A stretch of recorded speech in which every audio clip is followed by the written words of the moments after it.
Penn Jillette, o membro mais alto e barulhento do time de mágicos Penn & Teller, escreveu recentemente para a série Nisto Creio, da Rádio Nacional. Nisto creio. Creio que não há Deus. Continuou escrevendo: não sou egoísta, tenho amor, céu azul, arco-íris e cartões da famosa loja Hallmark. E disto deve ser o suficiente. Parece-me grosseiro rogar ao invisível por mais. Somente o amor da família que me criou e da família que agora crio é o suficiente para que eu não preciso de um céu. Ganhei uma grande fortuna genética e estou alegre todos os dias. Estaria Penn Jillette certo? Estaríamos nós enganados? Teriam os pregadores e fundadores das igrejas nos enganado? Talvez a fé deles não passe de ideias ilusórias, cegueira, e todos nós, inadvertidamente, nos enquadraríamos na advertência de Jesus em Mateus capítulo 15. Não passaríamos de cegos seguindo líderes cegos, fazendo parte de uma congregação prestes a cair na próxima vala filosófica.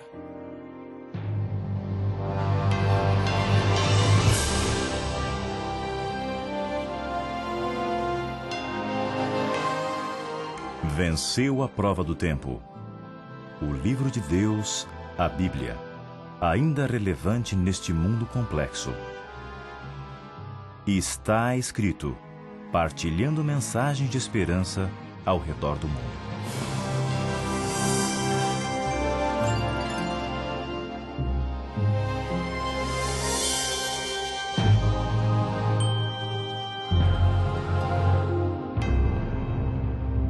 Reconheço isto, que ao vestir uma gravata, pegar a minha Bíblia e me apresentar diante destas câmaras de televisão, sei que não estou pregando a palavra de Deus para um grande número de ateus. Por mais de 30 anos estamos no ar, proclamando a existência e o poder de Deus. E certamente pessoas que duvidam e mesmo descrentes têm assistido aos nossos programas. Mas você provavelmente está entre os telespectadores comuns. Você crê em Deus, ou pelo menos se simpatiza com a ideia da existência de Deus. Você provavelmente crê tanto quanto eu e quer viver uma vida como Jesus viveu, por toda a palavra que procede da boca de Deus. Devo confessar que algumas vezes é fácil acreditar na existência de Deus, mas outras vezes você pode pensar: aonde estará Ele? Isto pode acontecer mesmo para os mais ferventes seguidores de Cristo. Minha pergunta hoje é: como o ateísmo chegou a ter tanta força em nosso mundo? Como é que homens e mulheres inteligentes, professores, filósofos, educadores, deixam a fé e se arremessam na crença de um universo vazio? Às vezes os cristãos são um pouco arrogantes ao lerem Salmo capítulo 14, o verso 1, onde a Bíblia disse o nécio em seu coração, não há Deus. Nós gostamos de chamar os ateus de ignorantes, mas os nossos livros de histórias contam histórias coloridas de pessoas brilhantes que olharam para os céus e argumentaram: isso não significa nada. Os planetas e galáxias se formam por si, assim como nós também. Esses historiadores e líderes, escritores e homens do Estado não parecem ser ignorantes. Então, se eles não creem, como sabemos estar nós no caminho seguro? Há um livro que penso que pode ajudar, chamado A Face Real do Ateísmo, escrito pelo cristão Ravi Zacharias. Ele nos descreve uma interessante figura do mundo. Na década de 1950, a União Soviética tornou-se o primeiro país em viagem espacial com os foguetes Sputnik. Em 1961, eles voltaram ao espaço e o cosmonauta Herman Titov, falando aos repórteres e às multidões fascinadas na Feira Mundial, disse: não encontrei Deus lá em cima. Um cômico replicou: se você tivesse saído de sua cápsula para ver melhor, talvez o teria encontrado. Assim, um brilhante cientista, um homem conhecedor do assunto relacionado com o espaço, disse: não vi Deus. Deus não existe. Apenas 7 anos depois, os Estados Unidos marcaram presença na corrida do espaço quando enviaram o Apollo 8 para a Lua e o trouxeram de volta. Os cidadãos do mundo presenciaram uma cena de tirar o fôlego através da televisão. Como disse Ravi Zacharias, eles viram a Terra levantando-se sobre o horizonte da Lua, envolta numa bela mescla de branco e azul, circundada pela luz brilhante do Sol contra a imensidão escura do espaço. Mas ouça agora. E nesta experiência impressionante e inspiradora, eles abriram as páginas do livro de Gênesis e leram para todo mundo ouvir. In the beginning, God created the heaven and the earth. Duas histórias diferentes, duas filosofias, 2 times de profissionais capazes, cultos, inteligentes, viajando pelo espaço. Um grupo vê Deus e o outro não vê nada. O senhor Zacarias faz uma alegação usando uma frase do filósofo Mortimer Adler.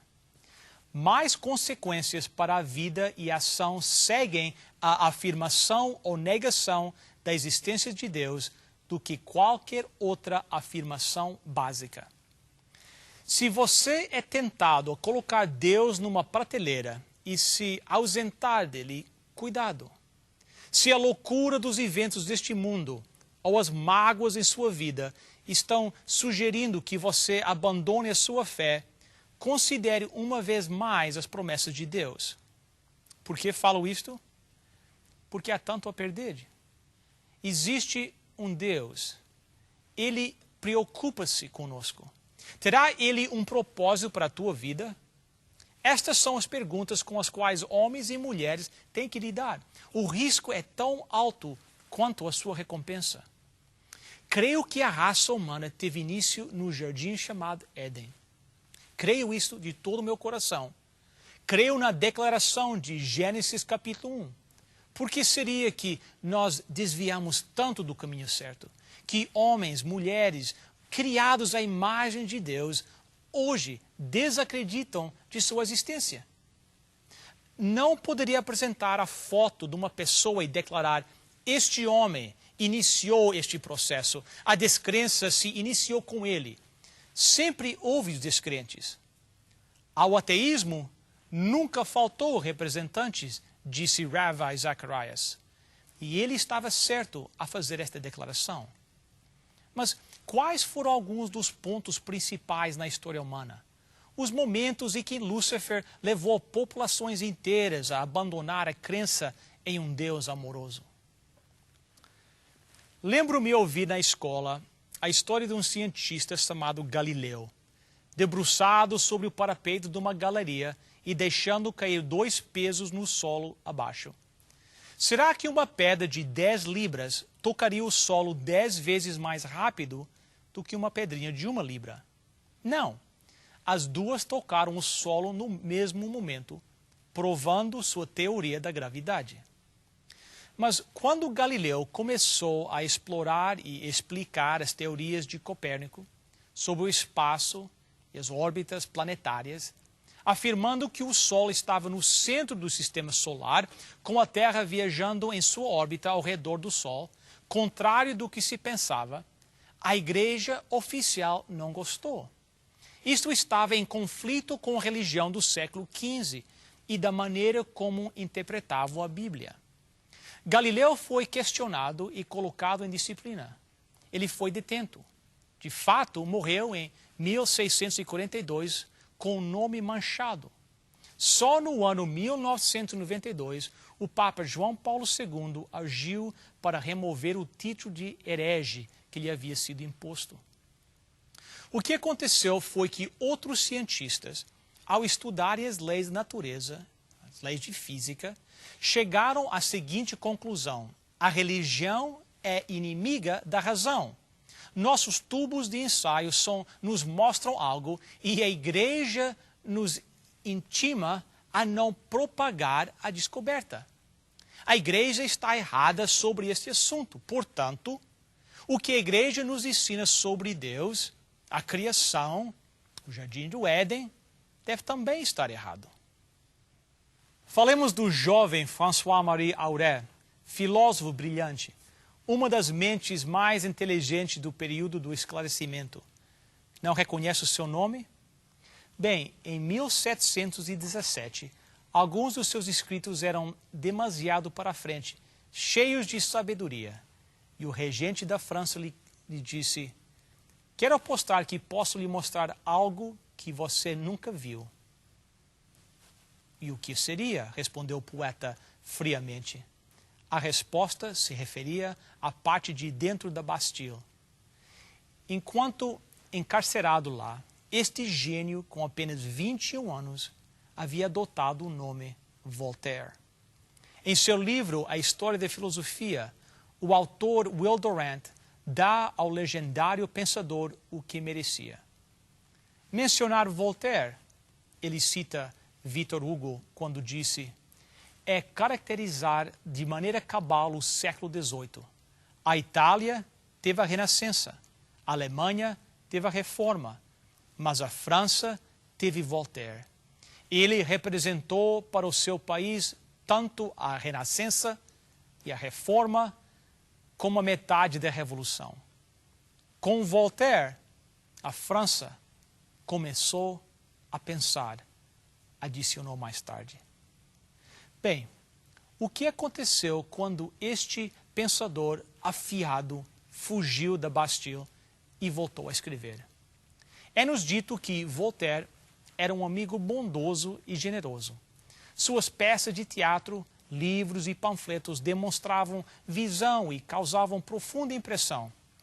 Ele levou somente 3 dias para escrever sua famosa peça Candide, com seu imaginário educador Pangloss. A peça foi um grande sucesso e convenceu muita gente a questionar sua fé. Alguns, porém, notaram que ele parecia capaz de defender qualquer lado de um debate. Will Durant refere-se a ele como um mestre no pensamento dialético, que é a arte de provar qualquer coisa e o hábito de não crer em nada. Portanto, eis a questão. Era Voltaire realmente um ateu? A resposta é não. Ele era um grande admirador de Isaac Newton, um devoto cristão. Mas Voltaire chegou ao ponto de rejeitar inteiramente a possibilidade de qualquer coisa sobrenatural. Milagres? Não.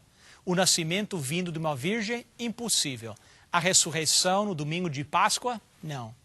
Qualquer assunto sobrenatural deve ser descartado.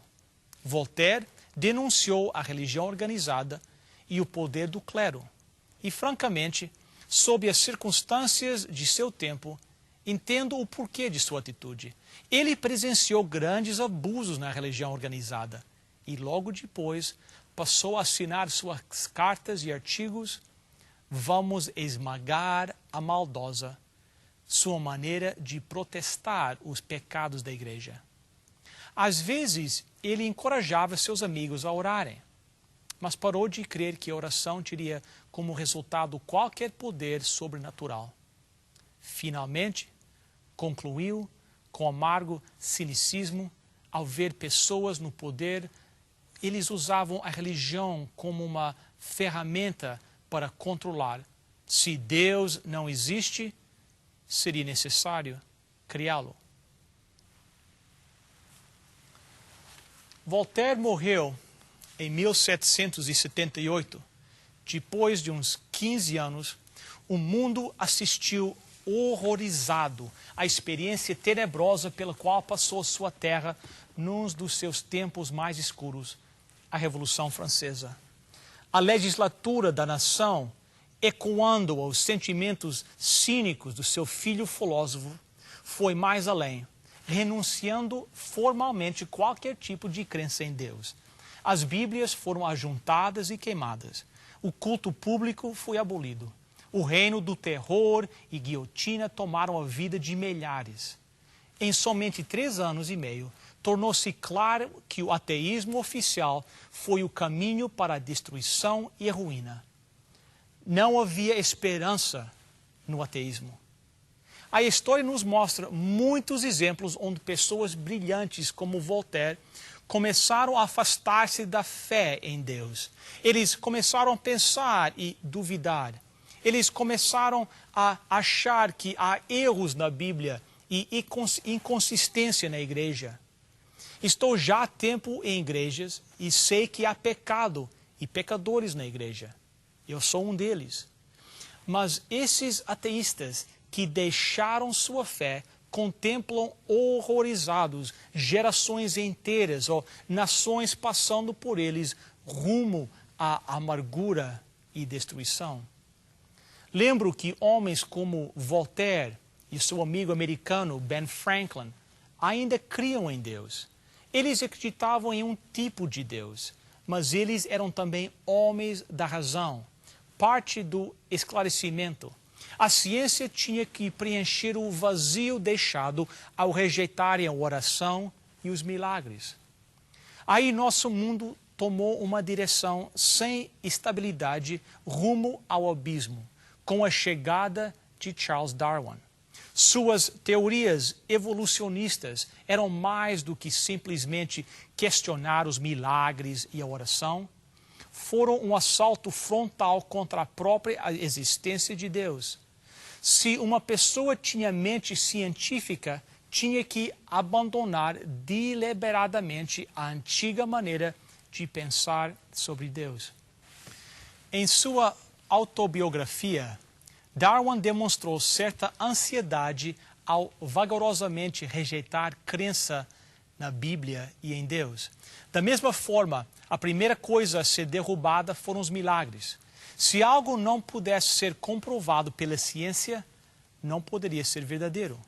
Assim, sua confiança na palavra de Deus foi derrubada. A dúvida veio sobre mim de maneira vagarosa, mas ao fim concretizou-se por completo, admitiu. Certa vez ele deu a impressão que seria certo chamá-lo de teísta, alguém que acredita em Deus. Mais tarde, no mesmo capítulo, porém, ele argumentou que o mistério do início de tudo era insolúvel para nós, e assim estou satisfeito em continuar agnóstico. Para seres humanos, tentar entender como este universo teve início, ele escreveu, é como um cão especulando a mente de Newton. Uma vez mais, podemos estudar a história e ver como as dúvidas na mente de um homem se espalham além da esfera do seu poder. Darwin era uma alma em conflito. Não tinha certeza. Mas muitos que abraçaram suas ideias, tomaram suas questões, realmente não entendo, suas dúvidas, e plantaram suas próprias bandeiras firmemente no ateísmo, completamente hostil e rebelde. Chegamos então a Karl Marx. As teorias de Darwin estavam perfeitamente de acordo, encaixavam-se com suas próprias teorias a respeito das lutas humanas e políticas. Ele disse que a religião não passava de droga para o povo. E quando ele leu sobre as teorias de Darwin, ficou agitado. Marx até pediu a Darwin se seria autorizado a dedicar o seu trabalho das Capital ao cientista inglês. E então o ateísmo chegou ao seu apogeu, o ponto mais alto de sua cólera, nos trabalhos do filósofo alemão Friedrich Nietzsche. No livro intitulado Anticristo, ele escreveu com desenfreado ódio: considero o cristianismo uma grande maldição, uma perversão enorme, um grande instinto de vingança, para o qual nenhum meio é demasiado maligno, desleal e trivial. Como poderia o filho de um pastor luterano, neto de líderes luteranos de dois lados da família, dizer algo assim? Sigmund Freud leu essas ideias e criou vastos modelos psicológicos baseados no ateísmo de Nietzsche. Assim também o fez Carl Jung. Ainda mais, 3 notáveis líderes políticos devoraram suas leituras com grande fascinação. Os seus nomes, Joseph Stalin, Benito Mussolini e um tal de Adolfo Hitler. Os frutos do ateísmo são muito sérios. Nietzsche contemplou o reino construído pelas suas teorias e ficou aterrorizado. Ravi Zacharias escreve: ele queria encarar a vida em sua realidade sem Deus para obstruir sua visão. E o quadro que ele viu era agonizante para sua mente. Ele não viu uma mente vasta por detrás da moldura deste mundo. Não ouviu uma voz sobrenatural dando conselhos a este mundo. Não viu uma luz no final do túnel e sentiu então a solidão da existência em sua forma mais desolada. Não é de admirar que esse gênio talentoso, articulado, passasse seus últimos 11 anos de vida completamente demente. E antes que a cortina de loucura baixasse sobre ele, ele predisse que seu dogma, Deus morreu, proclamado no século XIX, continuaria no século XX, fazendo dele o século mais sangrento da história. Certamente, os historiadores nos dizem que houve mais casualidades naquele período de 100 anos do que nos 19 séculos anteriores. Descobrimos hoje que podemos ter um autoconsciente de inteligência, podemos ser considerados gênios em ciência e ainda sermos chamados de que a Bíblia denomina tolos. Tomamos este cérebro que Deus nos deu e usamos para determinar que Deus não existe. Quão melhor é confiar e nos apegarmos nas promessas de Deus. Todos nós temos perguntas, mas apeguemo-nos a Deus. Talvez não saibamos como explicar todos os versos bíblicos, mas continuemos apegados às promessas de Deus. Vemos tragédias ao nosso redor, às vezes elas nos parecem estar de acordo com a misericórdia de Deus. Ainda assim, continuemos apegados a Deus. Quando você sente que sua confiança está enfraquecendo, peça a Deus que lhe dê fé. Ele promete fazê-lo agora mesmo.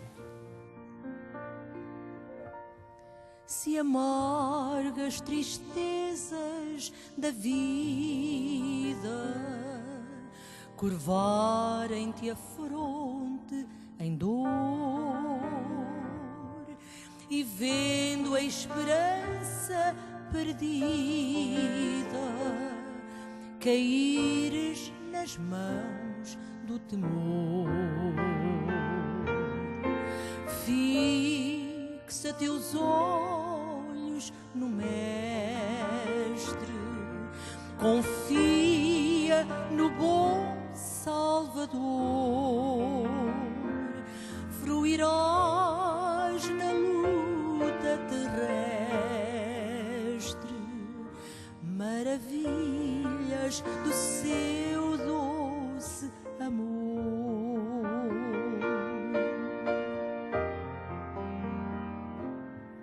Se aflito, sem fé, sem coragem, vagando nas sendas do mal, do mundo seguindo a miragem,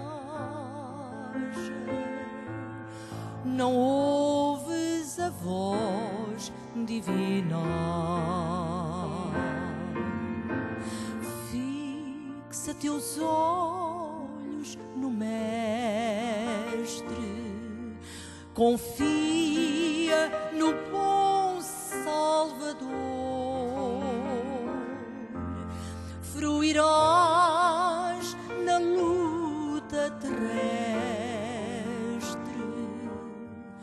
maravilhas do seu doce amor.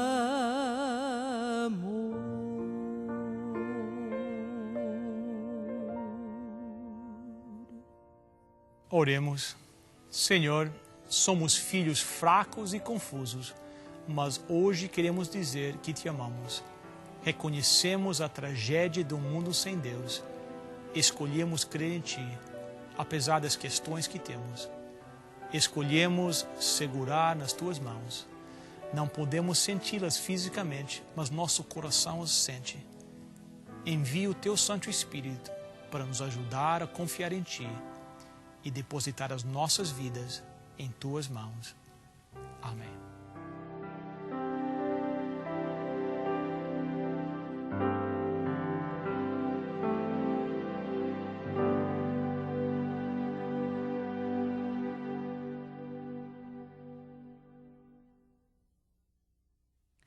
Amigo ouvinte, na Santa Bíblia aprendemos que Jesus nos ama e deseja muito ter um encontro conosco. Visto que Jesus é a vida, ao encontrarmos com Ele, nós encontramos a vida. Pensando em ajudá-lo nesse encontro com Jesus, o programa Está Escrito decidiu oferecer-lhe hoje o curso Encontro com a Vida. Perguntas importantes como de onde viemos, por que estamos aqui e para onde vamos são respondidas e a vida ganha real sentido ao encontrarmos aquele que nos criou e nos resgatou para a vida eterna. Peça agora o seu exemplar do curso Encontro com a Vida e comece a viver. Sua oferta é gratuita. Para você solicitar a sua oferta de hoje, basta chamar o nosso número de telefone 416-259-8608. Chame agora mesmo, 416-259-8608. Lembre que a oferta é gratuita. A operadora necessita de seu nome, endereço, número de telefone, juntamente com o nome da oferta que você deseja. Se você preferir, poderá também escrever para Está Escrito, Box 2010, Oshawa, Ontário, L1H 7V4.